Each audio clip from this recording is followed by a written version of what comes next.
started. And for the starters, I have a little icebreaker for you two.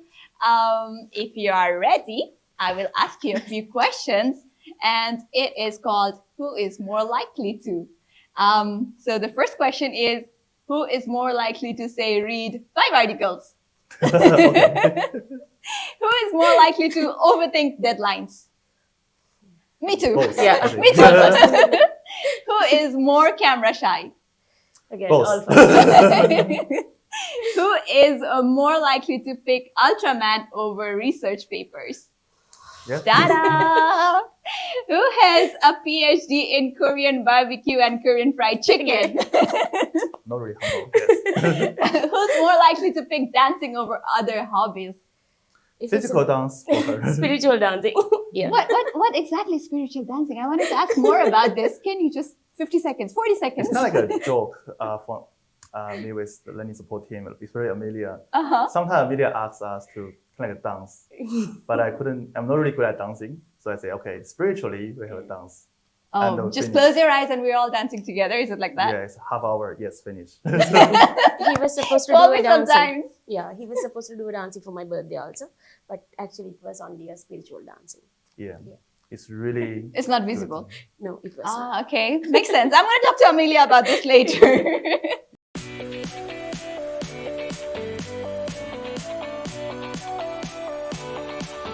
Kia ora and welcome back to What's Up AIC, yet another episode of another season, The Duos.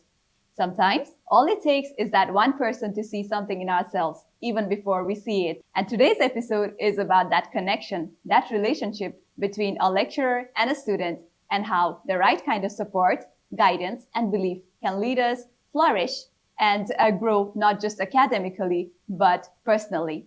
Joining me today are two amazing, the dynamic research duos at AIC, Dr. Jimmy Sun, our senior lecturer here at AIC, who holds a PhD in management. He has a strong background in research and academia. He has been mentoring students for a long, long time.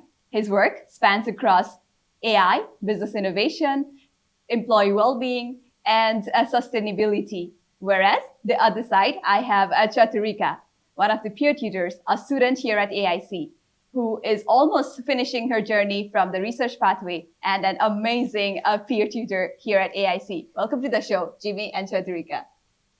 Namaste. Namaste, thank you for having us.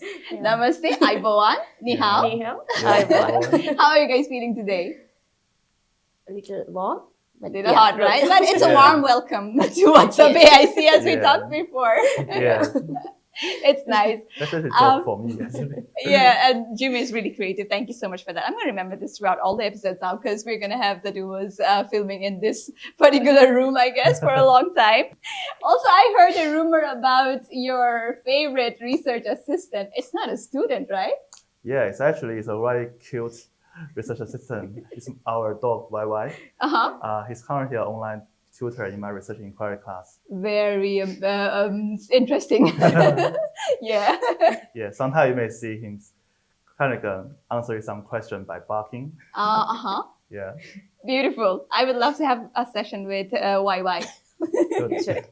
Okay, I love this already. Now we've set the tone of the interview of this podcast. Let's go back a little in time. Chathurika, how has it been so far for you? Just picking the research pathway. Did you always think that you would go for this one, starting your master's degree here at AIC? Were you always thinking to go for the research pathway, or did something just shift during this journey? Yes. Honestly, like before coming to New Zealand, no, I think I have told you this before also. So I was not confident about myself to like take this research thesis pathway.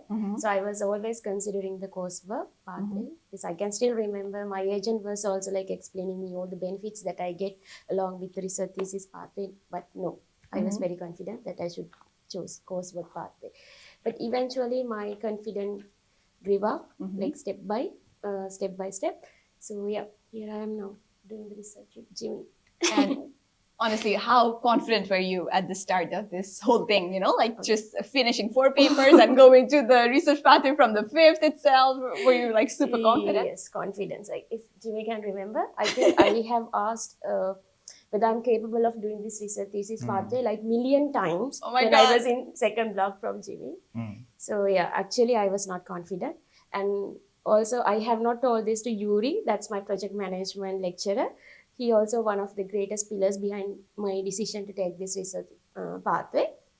So yeah, both of them helped me to grow my confidence to select this I pathway. can relate to this so well. I'm pretty sure a lot of students can relate to this feeling Yes. so well. Like, Yeah. choosing this different pathway and going something different that is not the usual, right? Yes. And this whole anxiety, oh my God.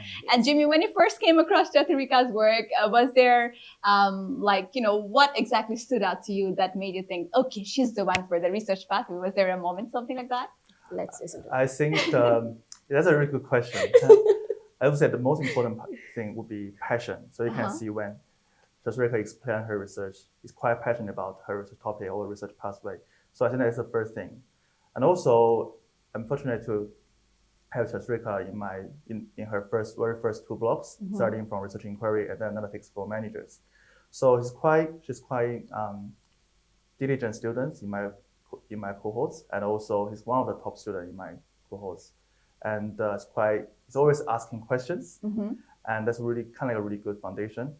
And I think when we talk about the Caesar's pathway, I think most important will be passion. If there's no passion, I think the Caesar's journey might be a little bit boring. But I can see Chathurika quite enjoying his Caesar's journey so far. So I think that's a really important part. Amazing. And sometimes when you're not able to see, when there's confusions in the students' end, there's so much clarity in the lecturers' end, and we're not aware of this at all, right, as students. Let's talk about your research pathway itself. Like, can you tell us a little bit what actually is required to go along this pathway? Because when we enroll ourselves for this course, we are given 3 choices. One is by research, one is by professional project, and the other one is by coursework. So what's the difference, and what's the requirement for research pathway itself? Yes. So I personally think this pathway should be selected by a student who is actually and genuinely passionate about research.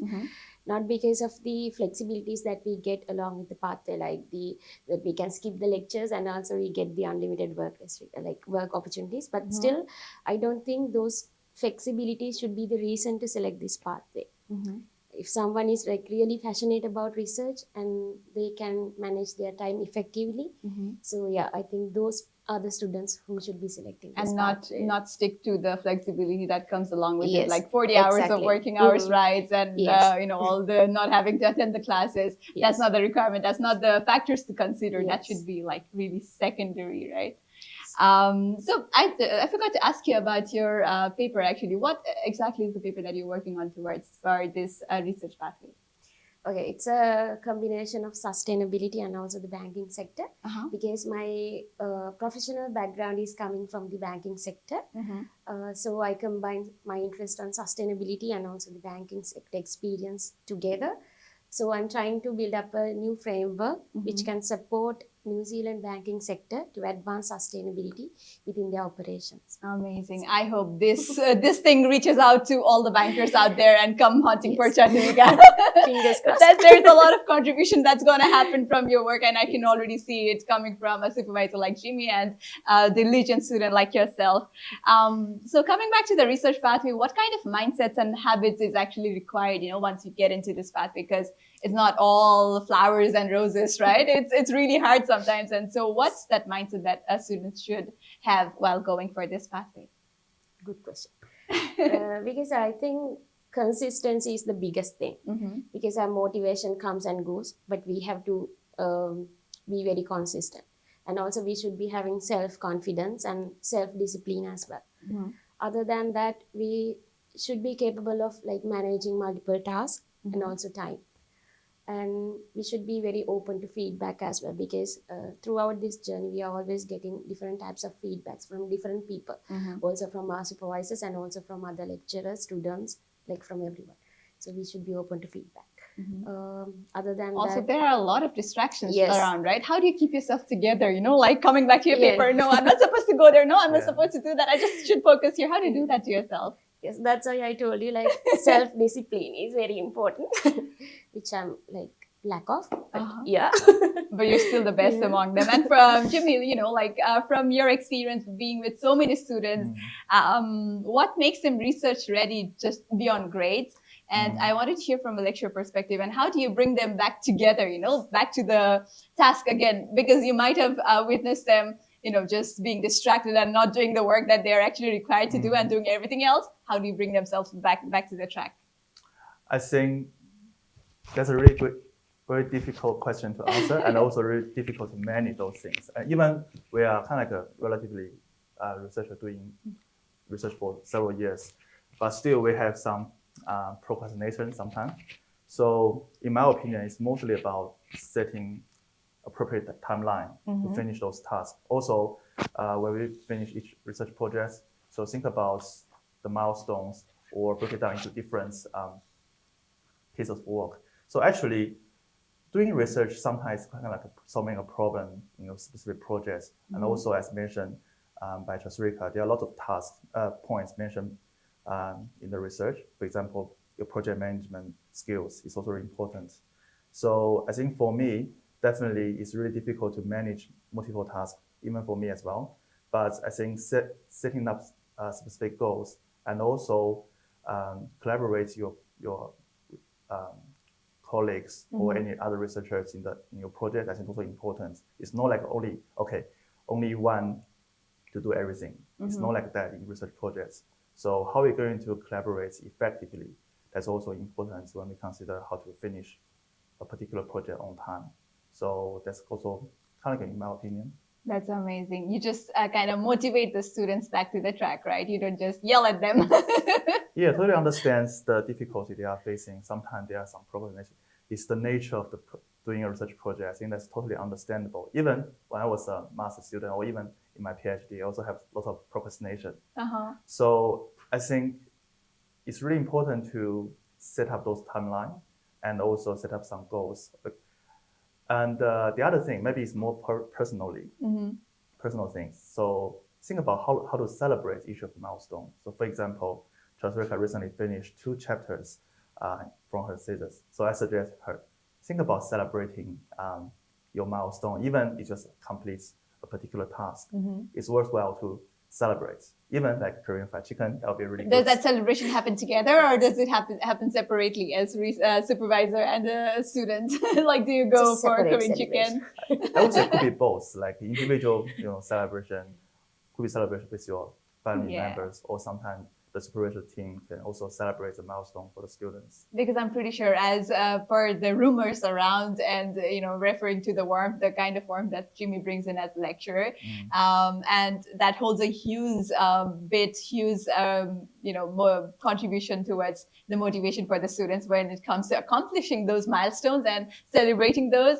And you're so lucky to have a supervisor like him, who keeps going and just motivating you towards the well-being of you and your paper as well, both together. Yes. So coming back, if you're comfortable, Chathurika, what were your grades like, during the first 4 papers, like the core papers? Are you comfortable sharing the grades? Yes, I actually did only the 4 main subjects because I chose this pathway. But honestly, I cannot remember the individual marks, but I calculated my average, like it's very close to 83. Amazing. So it's like all A's. Yes, apparently. I remember that there should be at least 2 88s in both of your research inquiry and analytics, because kind of like a range grades for both courses. Amazing. Yeah. But there's also this requirement, right? If you want to go for the research pathway, you should be achieving no less than B, or what's the exact requirement? Do you remember? It's B range, at least 70% in overall.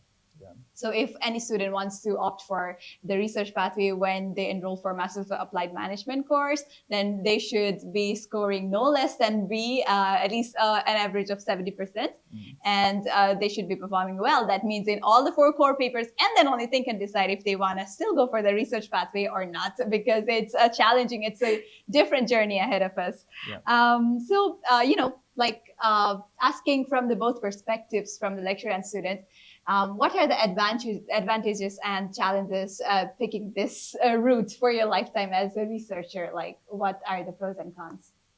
Starting with, okay, Jimmy. I think it's firstly depends on the interest. So you may have so during your previous experience, you may have different challenges or questions you want to address.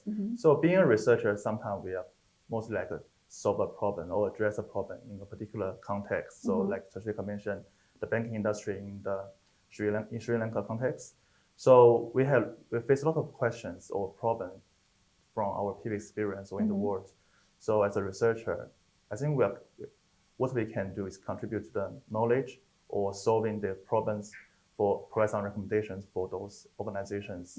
But it's kind of a really important part as a researcher. So that's also one of the advantages of being a researcher, right? Like you get to learn about all this stuff. Yeah. Also, not only for providing some recommendation, but also it actually enhance your understanding and knowledge regarding the fields and become an expert to solve those issues. Is it safe to say, do you want to go broader or do you want to go deeper? Like it's the choice. I think there's kind of two different options. So actually there are some researchers prefer digging into the same field for many years. Sometimes some researchers may be more flexible and that depends on the questions they are interested in. Sometimes might be from the same areas they're interested in. Sometimes it could be from different disciplines. So I think it depends on different researchers' interests as well. Amazing. Thank you so much. What about you, Chathurika? What do you think are the pros and cons of going for this pathway? Okay, the main thing that comes into my mind is like the freedom that we get. So we get to explore something that we are actually passionate about. And that is the challenge also, the freedom that we get, because there is no one to chase behind us and you remind stop being chased around with deadlines. So that's the biggest challenge and also the advantage, freedom. But I'm pretty sure there's a lot, that it takes to keep us focused and on track on the path. And you're amazing. You're a superwoman, Chathurika, in those terms. If you could go back, would you still choose this thing particularly all over again, like the research pathway again, if you were to restart your journey as a master's student? Good question, Sangya. Because there are moments that I still contemplate my decision taking this research thesis pathway. But honestly, genuinely, yes. Because this pathway gave me a lot of potential and it helped me to realize myself. And also helped me to improve my communication, my critical thinking. Summarizing it helped me to grow as a person. So definitely I will go for the same path. I can see a PhD coming really close from you, from all of this conversation. Let's see. That's amazing. What about you, Jimmy? Would you do this all over again if you were to go back to your master's days as a chemistry background person? Yeah, actually my bachelor's degree was about applied chemistry and now shift to management based on my interest. So actually I would have the same opinion as Chathurika. So actually I'm really lucky to have my supervisors during my master's degree. So I think at that time, I just want to finish my master's degree as soon as we can. But at that time, I met my supervisors for my master's, and also they were my PhD supervisors as well. So inspired by them, so I'm quite passionate about doing research from that time when I start doing my thesis. It's a kind of a one semester project. But from that moment, it's kind of really interested in doing research projects. So I think also that's motivates me to continue my PhD at the moment.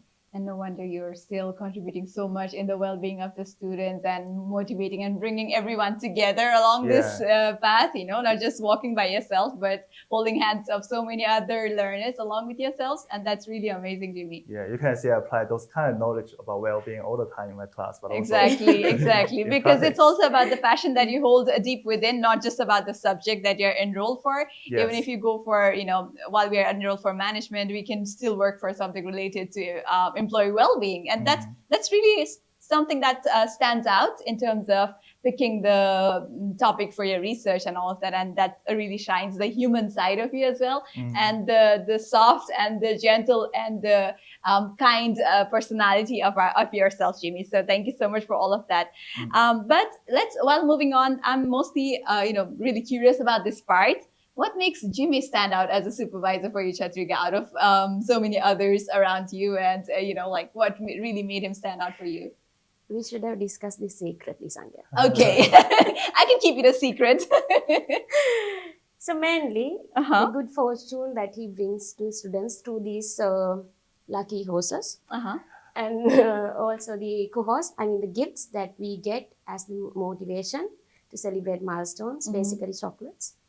Other than that,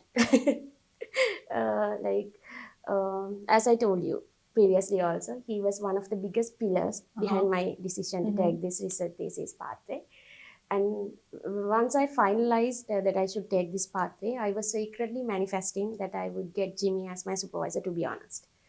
So what makes him different is all you can say, he's very supportive, very kind, very flexible, approachable. I think I'm very lucky to have him as my supervisor. So he's very knowledgeable as well especially when it comes to research areas. He's really knowledgeable. For whatever I ask, he has an answer for it. So having all the answers stood out to you. Yes. No, but most importantly, because the initial papers are the most sensitive times for us as new beginners and new learners at any new spaces. And if we are able to find that right support, one support that really helps us and motivates us to keep ourselves together on this journey, then that support we would never want to let go, right? Yes. And Jimmy just so happened to be your support system because you were, just in his classroom setting and you connected so well. And you're so fortunate to have this pleasure. So I can really tell. Yeah. And one more thing to add to that question. Actually, my co-supervisor is Dr. Sharon Singh. So I cannot forget her as well because I'm really lucky to have both my supervisors as my supervisors, Dr. Jimmy and Dr. Sharon, because Sharon also brings so much of knowledge to my research table. And she's really knowledgeable. She has lots of experiences in the research area.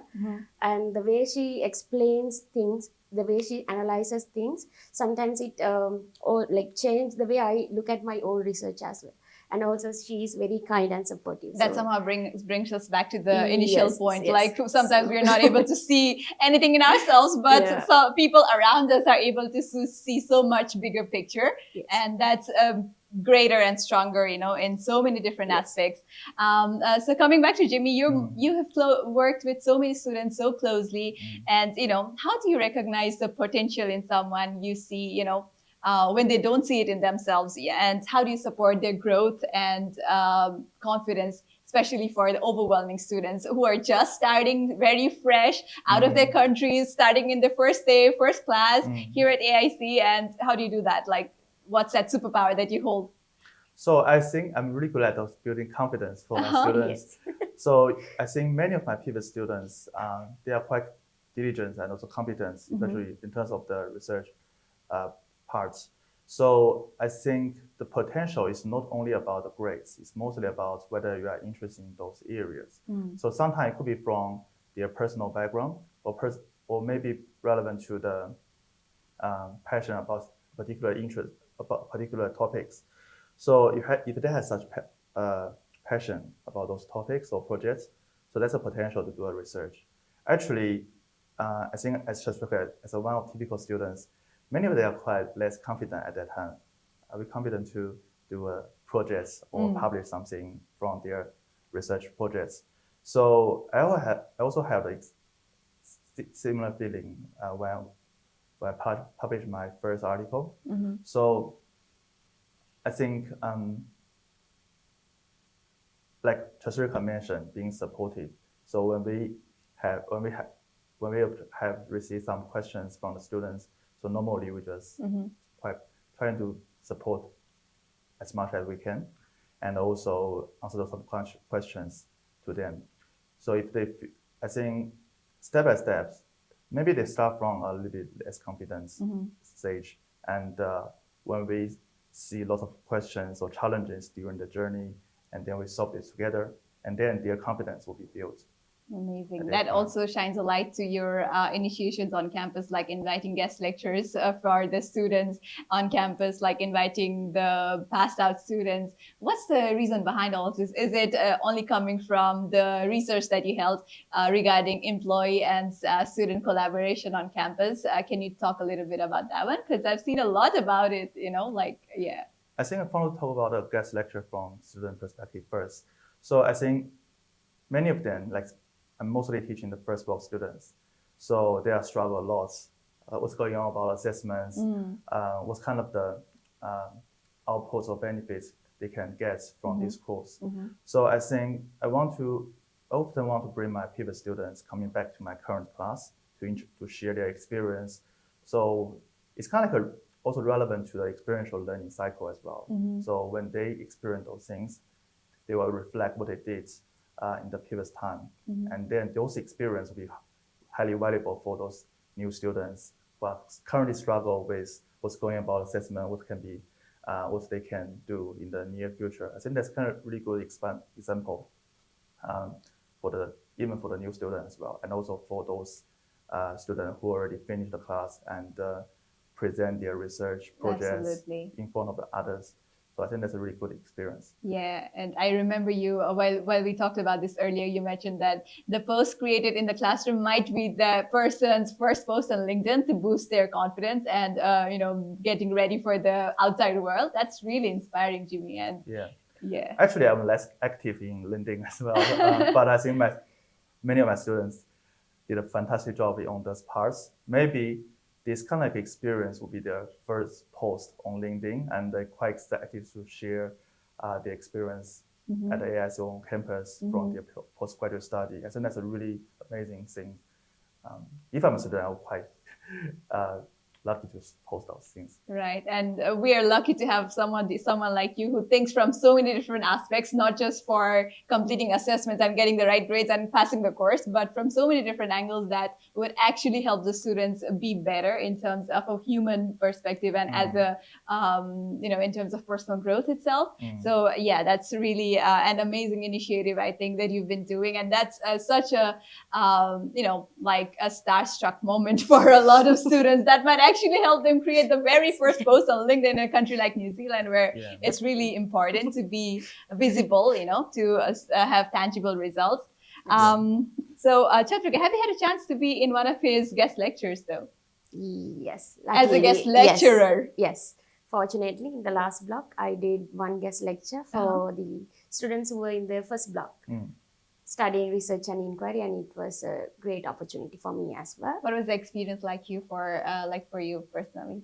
It was actually a very great opportunity for me because as a research student, I am considering this academic pathway as well. So it was a great opportunity for me. So thanks to Jimmy, I could do one guest lecture for the students who were struggling in the first block because the journey was same for me as well. It was very overwhelming. It was struggling. So it was a great opportunity that I could share my experience with the students. So yeah. Amazing. So coming from the huge background of research and all of that, Jimmy, are there a few papers can you talk a little bit about your recent contribution towards academia, like what your recent publication is about? And is there something that is really personal to you out of every paper that you've worked for during this time? And also a little bit about Chathurika's international conference. Can you talk a little bit about that one? So recently, like this year, I published 2 journal articles early this year. They are all relevant to the kind of AI and also innovation. One is published in Journal of Database Management. The other one just published last month in Thunderbird International Business Review.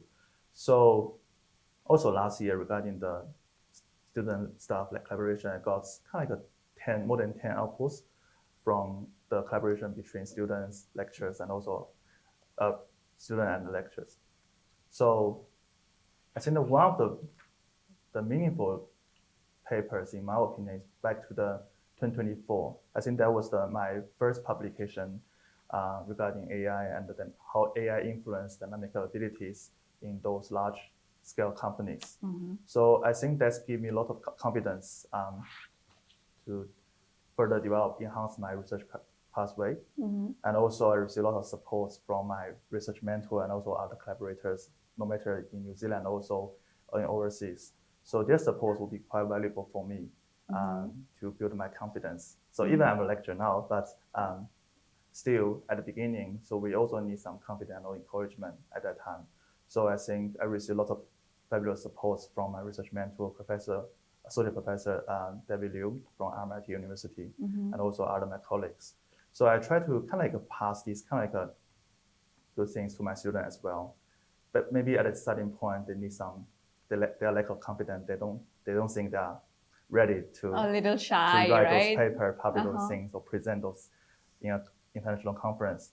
But during this process, we got a lot of support from different colleagues, different research collaborators.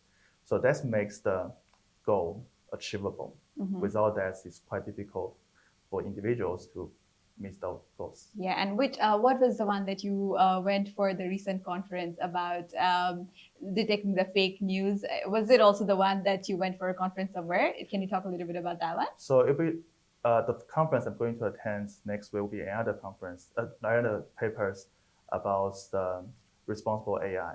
So the responsible AI model for fake news, kind of like a journal. It's just a journal article published early this year. So in this month and also next month, I have two conferences. One in Beijing, China. The other one is Canberra in Australia. So one is relevant to the responsible AI, how companies make sense that those AI technologies for their kind of like innovation. The other one is relevant to employee health and well-being. It's coming from my PhD thesis about how workplace bullying develops in the Chinese workplace. So there'll be two conferences I'm going to present in